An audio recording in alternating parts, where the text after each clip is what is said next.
muraho neza nshuti bavandimwe, dukomeje gufatanya kwiga ibyigisho biyora abakuze kwiga Bibiliya. Ubuntu bw'Umwami Yesu ni bubane namwe. Nshuti bavandimwe, dukomeje kwiga ijambo ry'Imana. Ni icyigisho cya mbere twatangiye kitubwira ngo amwe mu mahame y'ubuhanuzi. Rero rimwe mu mahame y'ubuhanuzi harimo no kwiga ijambo ry'Imana. Nta muhanuzi wabaho atasomye ijambo ry'Imana ngo arisobanukirwe. Niyo mpamvu tugiye kwiga ingingo y'uyu munsi ku wa gatatu itubwira ngo kwiga ijambo. Nshuti bavandimwe, reka dusenge Imana. Data wa twese uri mu ijuru, twinjiye muri gahunda yo kwiga ijambo ryawe, ngwino ubane natwe, uritwumvishe kandi utugirire neza buri wese asobanukirwe. Turisabye Imana Data mu izina rya Yesu, amen. Kwiga ijambo ni ingingo yo ku wa kane itubwira ngo kwiga ijambo. Abadiventisi umunsi wa karindwi bafite byinshi bakesha William Miller byerekeranye n'uburyo basobanukiwe ubuhanuzi bwa Bibiliya. Nubwo ko yarasobanukiwe n'amasomo y'ingenzi nk'irya Daniyeli igice cya 8:14 bitari byuzuye, uburyo Miller yakoreshaga nyamara bwari ingenzi kuko bwateguriye inzira ukuvuka k'urugaga rw'abasigaye bo mu gihe giheruka. Niyo ya masomo niryo nari maje mbabwira ko William Miller nubwo atagize ubushobozi bwo kwerekwa isabato nk'umunsi wa karindwi, ndetse mbabwize n'ukuri ko William Miller yapfuye ataruhutse isabato, ariko ari mu babimbuzi bamwe babimbuye iri torero, kandi ni umusingi ukomeye cyane muri Daniyeli. Iri somo bavuze William Miller atarasobanukiwe neza ritubwira ryo muri Daniyeli igice cya 8 ku murongo wa 14. Ndifuza ko tuhasoma. Hari amagambo atubwira ngo, aransubiza ati, bizageza iminsi 2300 uko bukeye bukira, nyuma ubuturo bwera buzabone kwezwa. Nshuti muvandimwe, William Miller isohora ry'ubuhanuzi bw'iminsi 2300 bwari bugera William Miller we atekereza ko ari igihe cyo kugaruka kwa Kristo cyegereje. Nyamara no, ahubwo ubuturo bwera bwo mu ijuru bwari bwejejwe. Umutambyi mukuru avuye mu cyumba cy'ahera agiye mu cyumba cy'ahera cyane. Uwo nta wundi ni Yesu Kristo. Rero reka mbabwize ukuri ko habayeho kwibeshya cyane, ariko nubwo habayeho kwibeshya, byatumye byibuze hari umurongo ufunguka w'ubutumwa butari bwarageze bumenyekana. Itorero ry'Abadiventisi umunsi wa karindwi rivuka muri icyo gihe, nuko ritangira kwamamaza ubutumwa bwiza bwo kugaruka kwa Yesu, cyane cyane bashingira ku isomo ry'ubutumwa bw'abantu batatu dusanga mu Byahishuwe igice cya 14 uhereye ku murongo wa 6. Nshuti muvandimwe, hari amasomo hano ya Bibiliya nk'iri muri Matayo 5:18, urwa kabiri rwa Timoteyo 3:15 ndetse na Luka igice cya 12 ku murongo wa 24 no 27. Luka 24 umurongo wa 27. Niki aya masomo twigisha cyerekeranye n'uburyo tugomba gutangira kwiga ubuhanuzi bwa Bibiliya. Nshuti bavandimwe, amwe mu mahame y'ubuhanuzi bwa Bibiliya nuko harimo no kwiga ijambo ry'Imana. Ese Matayo 5:18 hatubwira ngo iki? Nshuti muvandimwe, uyu mugabo witwa William Miller tubonye ko ari umwe mu babimbuzi babimbuye iri torero, cyane ko ubutumwa yigishaga bwari bufite insanganyamatsiko yo kugaruka kwa Yesu. Nuko iri torero mu gutangira naryo ritangira rikomeza uwo murongo William Miller yatangiye. Niyo mpamvu rimufata nk'umwe mu babimbuzi b'itorero ry'Abadiventiste b'umunsi wa karindwi. Matayo 5 umurongo wa 18 hari amagambo aratubwira ngo, kandi ndababwira ukuri yuko ijuru n'isi kugeza aho bizashirira, amategeko atazavaho inyuguti imwe cyangwa agace kayo gato, kugeza aho byose bizagera gute? Bizarangirira. Amategeko y'Imana azahora yera mu mitima y'abantu, azahora yera ku mubiri y'abantu, amategeko y'Imana azahora yera, ntazavaho n'akantu na gato kugeza aho ibintu byose bizagira gute, bizashirira. Aya ni amagambo Yesu ubwe yivugiye avuga abwira abantu ko amategeko atigeze aza gukuraho amategeko n'ibyahanuwe, ahubwo yavugaga ko yaje kubisohoza. Urwa kabiri rwa Timoteyo ibice 3 umurongo wa 15 kugeza 17, naho ndifuza ko tuhasoma amagambo avuga ngo, kandi uzi yuko uhereye mu buto bwawe wamenyaga ibyanditswe byera bibasha kukumenyesha ubwenge bwo kukuzanira agakiza gaheshwa no kwizera Yesu Kristo. Arahugura abantu bahenebereye, ndetse kandi ubwo buhenebere bukaba buteye ubwoba muri iyi minsi y'imperuka. Ariko abwiye uyu nguyu aramubwira ati, rero nshuti yanjye, wowe uzi ko uhereye kera ukiri umwana wamenyaga ibyanditswe, kandi ibyo byanditswe wamenyaga byabashaga kukumenyesha ubwenge. Nshuti, iyo twize ijambo ry'Imana dufatanije no gusenga, ijambo ry'Imana byanze bikunze ritumenyesha ubwenge. Niyo mpamvu ku murongo wa 16 hari amagambo avuga ngo, ubwo bwenge tumejeje kumenya kandi tukabumenyeshwa no kwizera Yesu Kristo, dusohoresha ijambo rivuga ngo, ibyanditswe byera byose byahumetswe n'Imana kandi bigira umumaro wo kwigisha umuntu no kumwemeza ibyaha bye no kumutunganya no kumuhanira gukiranuka, kugira ngo umuntu w'Imana abe ashyitse afite ibimukwiriye byose, ngo akore imirimo myiza yose.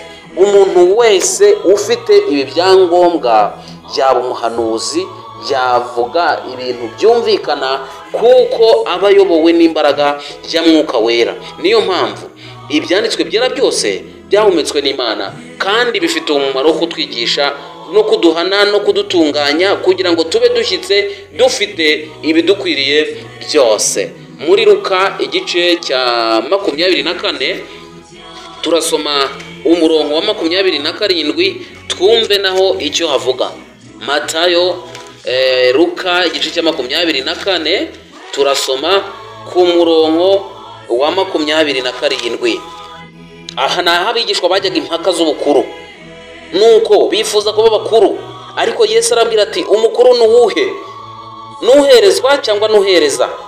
Ni ikibazo. Arangije abasubirisha n'ubundi kibazo, arabwira ngo, suherezwa? Yego, umukuru nuherezwa. Ariko Yesu arabwira ngo, nje ndi hagati yanyu meze nk'uhereza. Kristo yaduhereje ubugingo bwe, atanga ubugingo bwe ku bwacu, kugira ngo twebwe abariho tumwizere. None aya masomo atwigisha iki cyerekeranye n'uburyo tugomba gutangira kwiga ubuhanuzi bwa Bibiliya? Tugomba kwiga ubuhanuzi bwa Bibiliya tugasobanukirwa nuko Kristo yakunze abantu be kandi akabitangira. Icya kabiri, akaduha ibyanditswe byera ngo bitubere umurinzi. Yabiduhaye kugira ngo bitubere umuyobozi. Mu buryo bumwe rero, kwiga Bibiliya ntabwo bitandukana no guteranya ishusho nini y'ikintu kigizwe n'uduce duto duto. Niba ukusanyirije hamwe ibice 2 cyangwa 3 gusa, ntibishoboka kumenya ishusho yose. Ahari muri ibyo bice 2 cyangwa 3 ushobora kubonamo ifarashi, hanyuma ukemeza ko urimo guteranya ifoto y'amafarashi, ariko ibindi bice bike bikerekana inkomoko, inkoko n'inka. Hanyuma igihe imaze guteranya ibice amagana, ugashobora kubona ko wakoraga ku ishusho y'ikirere ikubiyemo umujyi, ubusitani n'imirima n'urugeregere rw'imisozi iri kure.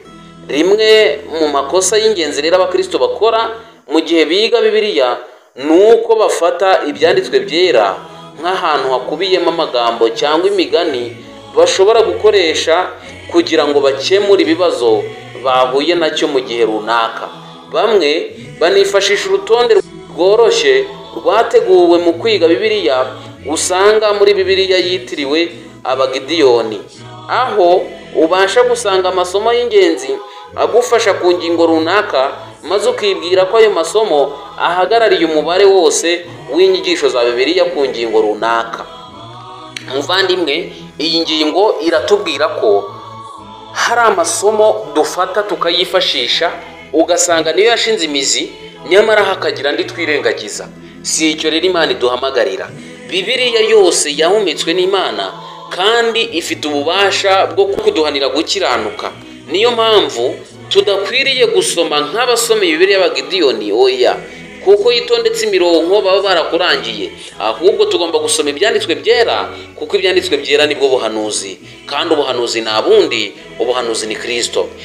Ikibabaje ni uko ubwo buryo ari nabwo bakoresha mu kwiga ubuhanuzi, bagakoresha isomo bakuye mu cyerekezo cyaryo, maze bakarigereranya n'ibintu birimo kuba cyangwa se ibihe biri kuba ubu ngubu, aho kurigereranya kugwa ahandi muri Bibiliya. Ibi ku ruhande rumwe byaganishije gusohoka k'umubare uhoraho w'ibitabo by'iki gihe byandikwa ku buhanuzi. Ibi kadusubiremo, ikibabaje ni uko ubwo buryo ari nabwo bakoresha mu kwiga ubuhanuzi, bagakoresha isomo bakuye mu cyerekezo cyaryo, maze bakarigereranya n'ibintu birimo kuba ubu ngubu, aho kurigereranya n'ibivugwa ahandi muri Bibiliya.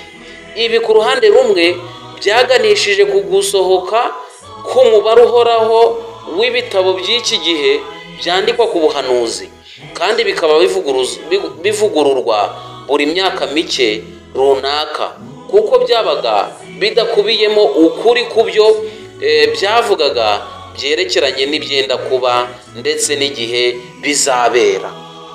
Iyo urebye abantu benshi dufata amasomo yo muri Bibiliya tukayahuza n'igihe turimo, tukabyitiranya, tukabigereranya. Ntabwo dukwiriye gufata isomo ryo mu gihe cya Nowa ngo turigereranye n'iki gihe turimo. Iki gihe turimo gifite ibyacyo, n'igihe cya Nowa cyari gifite ibyacyo. Gusa Yesu yavuze ko uko mu minsi ya Nowa byari biri, ariko no kuza kwe bizaba biri. None si igihe cyo kuza kwa Kristo ibyo yahanuye mu gihe cya Nowa ni by'ibi ngibi. Ushobora kuba hari ibyo ubona bisa neza, bifite ishusho isa neza nk'ibyo Kristo yavuze bizaba mu gihe cya Nowa, ariko nshuti muvandimwe, ntabwo igihe cyari cyagera cy'isohora ry'ubuhanuzi nk'ubwariho mu gihe cya Nowa. Akaba ariyo mpamvu rero ari ingenzi cyane kudapfa guhitamo amwe mu masomo runaka avuga ku ngingo yihariye, ahubwo ibiramambu bikaba ari ingenzi cyane ko umuntu yigana ubushishozi ikintu cyose Bibiliya ivuga kuri iyo ngingo, hamwe no mu kwita no ku cyerekezo ikivugwa cyavugiwemo. Ushobora kumanza ukareba ngo ese iri somo ngiye kwitiranya n'iki gihe turimo ryanditswe ryari, ryandikiwe bande, ryabwirwaga bande, bari bari mu kihe gihe kimeze gute, bari batuye he, ukaba uzi situwasiyo neza y'aho abo bantu bari baherereye. Ntabwo rero dukwiriye gupfa gufata amasomo yose tubonye yo muri Bibiliya ngo tuyagereranye n'igihe turimo, ngo tubyitiranye n'ubuhanuzi. Hamwe rero no kwita no ku cyerekezo cyangwa se ikivugwa cyavugiwemo, biroroshye cyane gukura isomo mu cyerekezo cyaryo maze ukarivugisha icyo wishakiye cyose. Nshuti muvandimwe, iyo ufashe isomo ukaryitiza kugira ngo usobanure icyo ushaka gusobanura kiriho ubu ngubu, uba ukoresheje ibyanditswe byera nabi, kuko uba witiranije ibintu. Ufashe isomo ryavuzwe kera, hari abo ryabwirwaga batari bari mu gihe nk'icyo turimo ubu ngubu, nawe ukarifata ukaryitiza uti ngubu ni ubuhanuzi bwamaje gusohora. Nshuti muvandimwe, dukwiriye kwiga ijambo ry'Imana dukuye ku ruhande, kandi tukamenya kubara iminsi, tukamenya aho ubuhanuzi buva ndetse n'aho butujyana. Tutazaba nk'abo mu gihe cya William Miller bize ubuhanuzi bakabona ko Kristo ari bugaruka icyo gihe, kandi Kristo yarahinduye icyerekezo avuye mu cyumba cy'ahera agiye mu cyumba cy'ahera cyane. Nshuti muvandimwe, kwiga ijambo ry'Imana ni byiza, kandi ni umusemburo mwiza watuma tujya tuvuga ibintu dushize amanga, kandi tukavuga ibintu dufitiye ibihamya, kuko vuba bidatinze ubuhanuzi buzasohora umurongo ku murongo. Ijambo ryose ryakerenshejwe rero rizahabwa agaciro muri icyo gihe, kandi amahirwe yo kubimenya n'ubu ngubu nahanjye nawe kugira ngo iri jambo ry'Imana twige dushimikire, dufate ibihe byo kwiga ijambo ry'Imana duciye bugufi, twige ibyanditswe, dusobanukirwe neza naho iminsi tugejeje. Twe kujya twitiranya amasomo ngo twitize isomo ryo muri Matayo turigereranye n'iry'iki gihe, dufate isomo ryo mu byahishuwe turigereranye nk'iki gihe. Dukwiriye kubigereranya nibyo, ariko tudatandukiriye umurongo wa Bibiliya cyangwa se ngo twimure isomo mu mwanya waryo turizane mu gihe twebwe kugira ngo dusobanure ibyo dushaka gusobanura. Nshuti muvandimwe duteze amatwi, ndakurarika kandi nkwifuriza gukunda gusoma ijambo ry'Imana. Mufate ibitabo dusome twige. Ni ngombwa ko ubuhanuzi dufite tubushingira ku ijambo ry'Imana, kandi nahanjye nawe nitubasha kwiga ijambo ry'Imana tugasenga, tuzabasha gusobanukirwa neza n'igihe turimo kandi tuzabiha agaciro. Ndabibifuriza namwe mbibasabira kugira ngo Imana yo mu ijuru imanukire kutwumvisha ko dukwiriye kwiga ijambo ryayo no gusenga, kandi nimanuka izabe dushoboza.